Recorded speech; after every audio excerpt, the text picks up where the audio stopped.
ആറ്റുകാൽ എന്നാൽ മനസ്സിൽ നിറയുന്നത് പൊങ്കാലയാണ്. എന്താണ് ഈ പൊങ്കാല എന്ന് പറയുന്നത്? ഒരു കാലത്ത് കേരളത്തിൻ്റെ തിരുവനന്തപുരം ഒഴികെയുള്ള മറ്റ് പ്രദേശങ്ങളിലെ ആൾക്കാർ ചോദിക്കുമായിരുന്നു. ഇപ്പോൾ പക്ഷേ ചോദിക്കുന്നവരുടെ നാട്ടിലും പൊങ്കാലയായി കഴിഞ്ഞു എന്നുള്ളതാണ്. അപ്പോൾ എനിക്ക് തോന്നുന്നു പൊങ്കാലയുടെ തുടക്കം ആറ്റുകാലായിരിക്കും, അല്ലേ? അങ്ങനെയല്ല, പൊങ്കാല തമിഴ്നാട്ടിലും ഉണ്ട്. ഒരു തമിഴിലും പൊങ്കാല എന്നുള്ള പദം ഉണ്ട്. പക്ഷെ തമിഴാണെന്ന് പറഞ്ഞാലും അത് പിന്നെ ദ്രാവിഡ ഭാഷകളിലെ പൊതുവായിട്ടുള്ളൊരു പദമാകാനാണ് സാധ്യത. ആ പൊങ്കാല എന്നുള്ള വാക്ക് തിരുവനന്തപുരത്ത് ആ വാക്കിലായിരുന്നു ദേവിക്കുള്ള നിവേദ്യ സമർപ്പണത്തിനെ പറഞ്ഞിരുന്നത്. ഇത് വാസ്തവത്തിലും മധ്യ കേരളത്തിലും അല്ലെങ്കിൽ ഈ മധ്യ തിരുവിതാംകൂറിലും ഒക്കെ ഉണ്ടായിരുന്നു വേറൊരു പേര്. അവിടെ കലംകരിപ്പെന്നാണ് പറയുന്നത്. തമിഴിൽ അല്ല, മലയാളം വാക്കാണല്ലോ. കലം കരിക്കുക. ഈ കലംകരിപ്പ് എന്ന് പറയുന്നത് പൊങ്കാല തന്നെയാണ്. തൃശ്ശൂരിലൊക്കെ കലംകരിപ്പ് എന്ന പേരിൽ പക്ഷേ ഇത്രയും ആൾക്കൂട്ടം ഉണ്ടാവാറില്ല. വളരെ പരിമിതമായ അല്ലെങ്കിൽ വിരലുകൾ കൊണ്ട് എണ്ണാവുന്ന തരത്തിലുള്ള ആ ദേവിയുടെ തട്ടകം എന്നാണ് പറയുന്നത്. ദേവിയുടെ സ്ഥാനം, ആസ്ഥാനം, ആരൂഢം, ആ ആരൂഢത്തിന് ചുറ്റുവട്ടം തട്ടകം. ആ തട്ടകത്തുള്ള ആളുകൾ പങ്കെടുക്കും. മിക്കവാറും പങ്കെടുക്കുന്നത് ദേവിയുടെ ഒരു ജന്മനാള് കണക്കാക്കും. ആ ജന്മനാള് മിക്കവാറും അത് കുംഭമാസത്തിലെ ഭരണി അല്ലെങ്കിൽ മീനമാസത്തിലെ ഭരണി, ഇതൊക്കെയാണ് നമ്മുടെ ഭഗവതി ക്ഷേത്രങ്ങളിൽ ദേവിയുടെ പിറന്നാൾ ദിവസമായിട്ട് കാണുന്നത്. ഞാൻ വീണ്ടും ആറ്റുകാലിലേക്ക് വരാം. ആറ്റുകാലിലെ പൊങ്കാല എന്ന് പറയുന്നത് കുംഭമാസത്തിലെ കാർത്തികയിൽ തുടങ്ങി അത് ഉത്രനാളിൽ സമാപിക്കുന്ന 10 ദിവസത്തെ ഉത്സവം. ആ ഉത്സവത്തിലെ 9ാം ദിവസമാണ് പൊങ്കാല ഇടുന്നത്. വീണ്ടും പറയാം, കുംഭമാസത്തിലെ കാർത്തികയ്ക്ക് തുടങ്ങും. അതിൻ്റെ 10ാം ദിവസം എന്ന് പറയുന്നത് കുംഭമാസത്തിലെ ഉത്രനാള്. ആ ഉത്രനാളിന് ഉത്സവം സമാപിക്കും. 9ാം ദിവസമാണ് ഭക്തന്മാർ പൊങ്കാല ഇട്ടിരുന്നത്. മുൻകാലങ്ങളിൽ ഈ തീർത്ഥമൊക്കെ തളിക്കാനായിട്ടുള്ള സൗകര്യം കൊണ്ട് ക്ഷേത്രത്തിൻ്റെ ചുറ്റുവട്ടങ്ങളിൽ മാത്രമായിരുന്നു പൊങ്കാല. പക്ഷേ അന്നും നല്ല ആൾക്കൂട്ടം ഉണ്ടാകുമായിരുന്നു. ഒരു ചുരുങ്ങിയത് 10,000, 20,000, പിന്നെ അതിങ്ങനെ 50,000 എന്നിങ്ങനെ വർദ്ധിച്ച് പോയിരുന്നു. അവിടെ എല്ലാം പൂജാരി ക്ഷേത്രത്തിലെ തീർത്ഥം ഈ നിവേദ്യം സമർപ്പിച്ച് കഴിഞ്ഞിട്ട് അവർക്ക് ക്ഷേത്ര നടയിൽ കൊണ്ടുപോയി സമർപ്പിക്കാൻ കഴിയുകയില്ല, തിരക്ക് കാരണം. അതുകൊണ്ട് ദേവിയുടെ സാന്നിധ്യം എല്ലായിടത്തും ഉണ്ട് എന്ന സങ്കല്പത്തിൽ അടുപ്പ് കൂട്ടി അവർ വെള്ളം തിളപ്പിച്ച് അരിയിട്ട് പായസം അല്ലെങ്കിൽ നിവേദ്യ ചോറ് ഒക്കെ കഴിഞ്ഞിട്ട് അവിടെ ദേവിയെ സങ്കല്പിച്ച് അവർ കാത്തു നിൽക്കും. കുംഭമാസത്തിലെ നല്ല ചൂടുമായിരിക്കും. പക്ഷെ അതൊക്കെ അവർ ക്ഷമയോടെ സഹിച്ച് അവിടെ നിൽക്കുമ്പോൾ പൂജാരി വന്ന് തീർത്ഥം തളിച്ചു. തീർത്ഥം തളിക്കുന്നു എന്ന് പറഞ്ഞാൽ അത് സ്വീകരിച്ചു എന്നാണ് അർത്ഥം. നമ്മൾ അന്നത്തെ തിരുവനന്തപുരത്തെക്കുറിച്ച് ആലോചിക്കണം. കരമന മുതൽ ഉള്ളൂർ വരെയാണ് അന്ന് തിരുവനന്തപുരം ഉണ്ടായിരുന്നത്.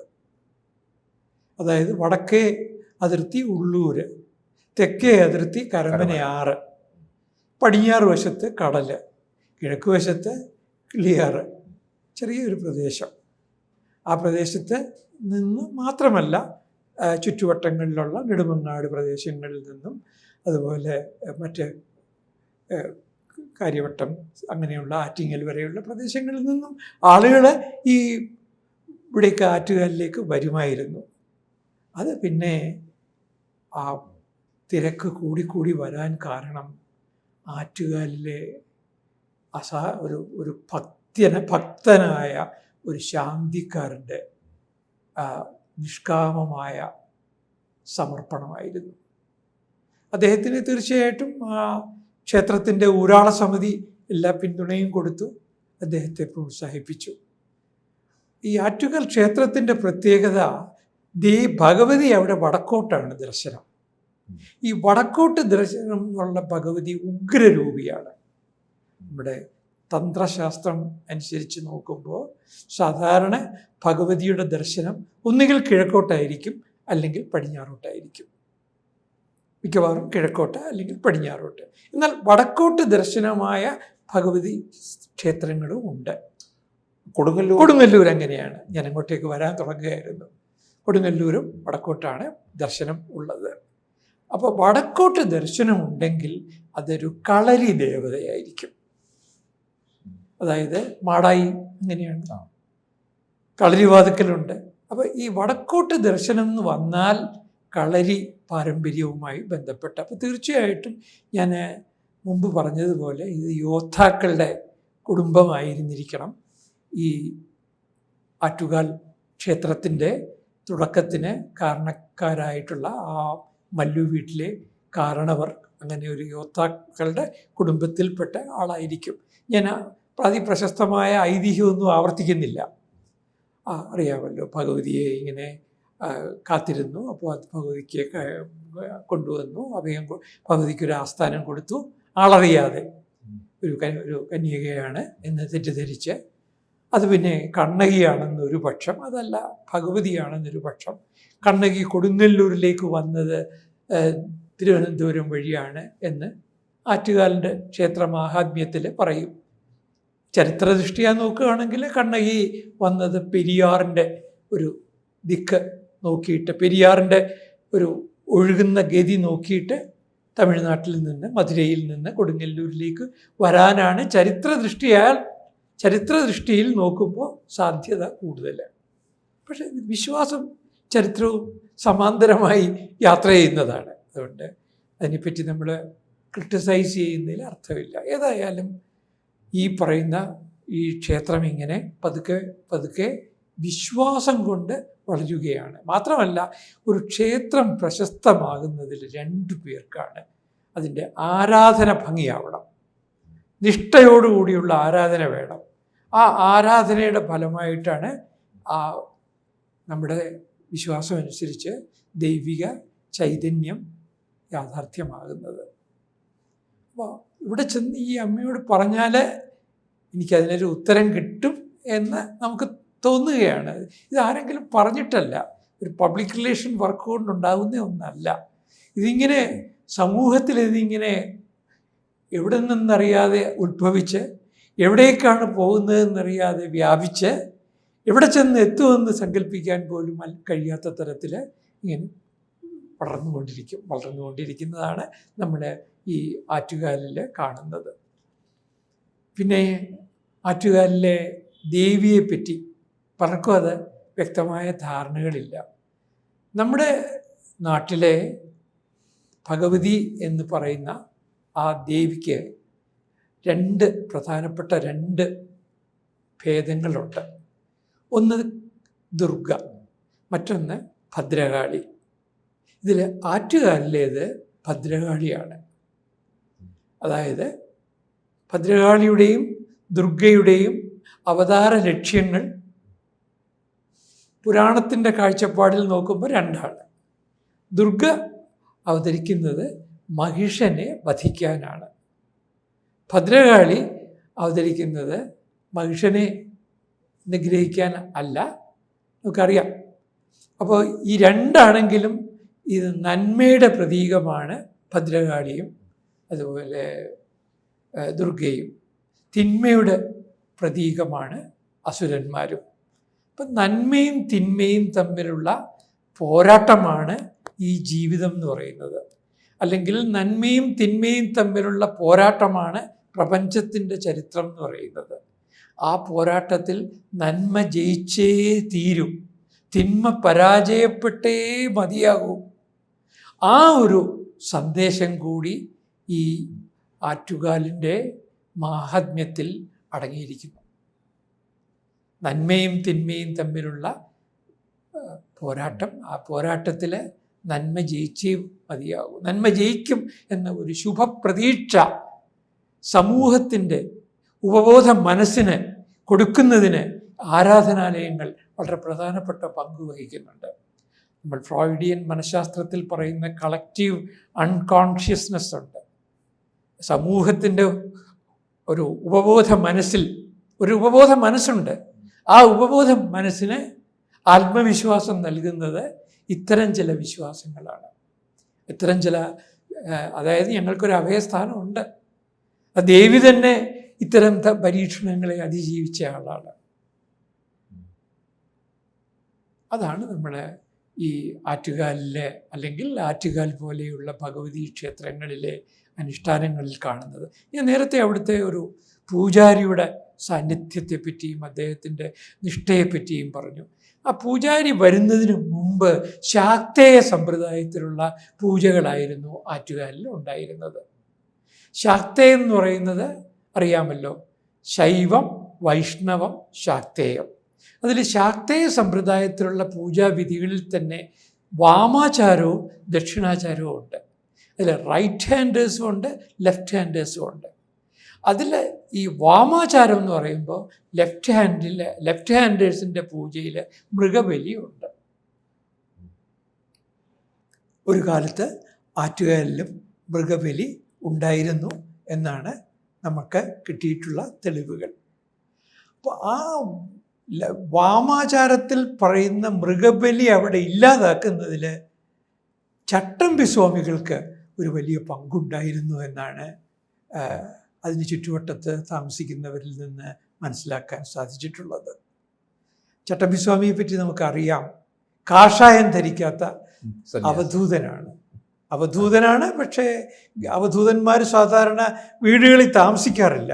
ഇവിടെ ഇദ്ദേഹം വീടുകളിലൊക്കെ താമസിക്കും. പക്ഷെ അവിടെ ഒരു പ്രത്യേകതയുണ്ട്, അദ്ദേഹത്തിന് ജാതി വ്യത്യാസമില്ല. അദ്ദേഹം ജനിച്ച സമുദായത്തിൽപ്പെട്ട വീടുകളിൽ മാത്രമല്ല അദ്ദേഹം താമസിച്ചിരുന്നത്, പോയിരുന്നത്, ആ ഭക്ഷണം കഴിച്ചിരുന്നത്. അത് മറ്റൊരു പ്രത്യേകത. ആ ചട്ടമ്പി സ്വാമികളുടെ ഒരു നിർദ്ദേശപ്രകാരമാണ് അവിടെ മൃഗബലി അവസാനിപ്പിച്ചിരിക്കുന്നത്. റീജന്റ് റാണിയുടെ കാലത്ത്, അതായത് സേതു ലക്ഷ്മി ബായിയുടെ കാലത്ത് തിരുവിതാംകൂറിലെ എല്ലാ ക്ഷേത്രങ്ങളിലും മൃഗബലി അവസാനിപ്പിച്ചു. ചേർത്തല ഉൾപ്പെടെയുള്ള ഈ ക്ഷേത്രം ക്ഷേത്രം സന്ദർശിച്ചിരുന്നു. അവിടെ ഒരു കാളയെ ബലിക്ക് വേണ്ടി നിർത്തിയിരിക്കുന്നത് കണ്ടിട്ട് ആ കാളയെ അഴിച്ചുവിട്ടു എന്ന് വെച്ചാൽ സ്വതന്ത്രമായിട്ട് വിട്ടു.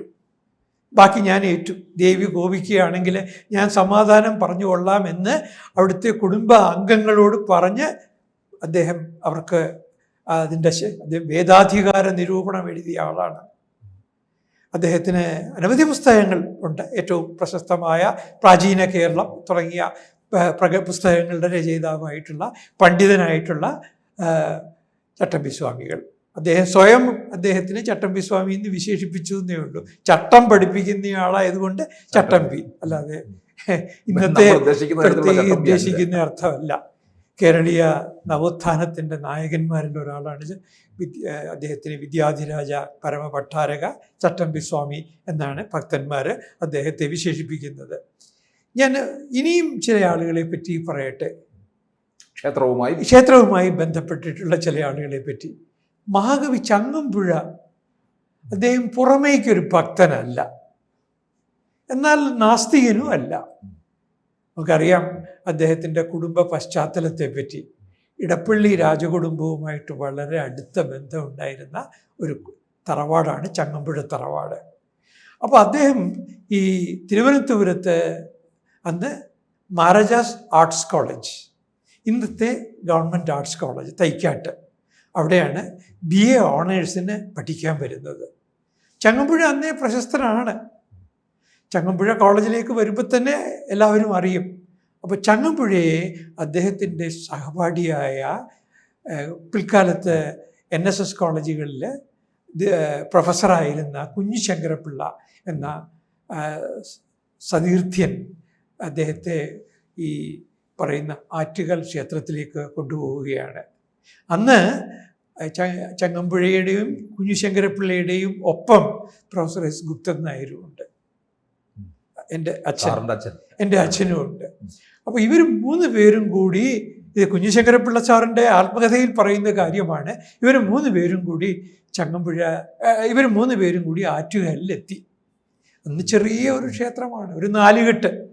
ഇന്ന് കാണുന്നത് പോലെയുള്ള വിസ്തൃതമായ മന്ദിര ഭാഗങ്ങളും ഒന്നുമില്ല, ഗോപുരമില്ല, പിന്നെ സ്തംഭവിളക്കില്ല, ഒന്നുമില്ല. ഒരു ചെറിയ ലളിതമായ ആരാധനാലയം. ചങ്ങമ്പുഴ പറഞ്ഞു, ഞാൻ ഈ പ്രകൃതി മനോഹാരിതയൊക്കെ ഒന്ന് ആസ്വദിച്ച് നിൽക്കട്ടെ എന്ന് പറഞ്ഞു. കുഞ്ഞുശങ്കരപ്പിള്ളയും എസ് ഗുപ്തൻ നായരും കൂടി ക്ഷേത്രത്തിൻ്റെ അകത്ത് പോയി തൊഴുതു, മടങ്ങി തിരിച്ചു വന്നു. അപ്പോൾ തിരിച്ചു വന്നു കഴിഞ്ഞപ്പോഴത്തേക്കും ചങ്ങമ്പുഴ എന്തുകൊണ്ട് അമ്പലത്തിൽ പോയില്ല, ശ്രീകോവിലേക്ക് പോയില്ല എന്ന് വിചാരിച്ചിരുന്നു അത്രേ കുഞ്ഞുശങ്കരപ്പിള്ള സാറ്. പക്ഷെ ചങ്ങമ്പുഴ അപ്പോൾ തന്നെ ഒരു നിമിഷ കവിത ആറ്റുകാലമ്മയെ പ്രകീർത്തിച്ചുകൊണ്ട് എഴുതി കഴിഞ്ഞിരുന്നു. എഴുതിയല്ല, അദ്ദേഹം ചൊല്ലി കേൾപ്പിച്ചിരുന്നു. നിർഭാഗ്യവശാൽ ആരും അത് എഴുതിയെടുത്തില്ല, ആരും അത് ഓർമ്മിക്കുന്നില്ല. അങ്ങനെ ഒരു മനോഹരമായ ഒരു ആറ്റുകാലമ്മയുടെ സ്തുതി നമുക്ക് നഷ്ടപ്പെട്ടു. ഇനിയുമുണ്ട് ആറ്റുകാലമ്മയെ പ്രകീർത്തിച്ചവർ. അതിൽ ഞാൻ എൻ്റെ കുട്ടിക്കാലത്ത് കേട്ടിട്ടുള്ള മനോഹരമായ ഒരു കീർത്തനത്തിൻ്റെ രചയിതാവ് ആരെന്ന് അന്വേഷിച്ചപ്പോഴാണ് അറിയുന്നത്. നെല്ലുവേലി എന്ന് പറയുന്ന ഒരു നിമിഷ കവി പണ്ട് നമുക്കുണ്ടായിരുന്നു.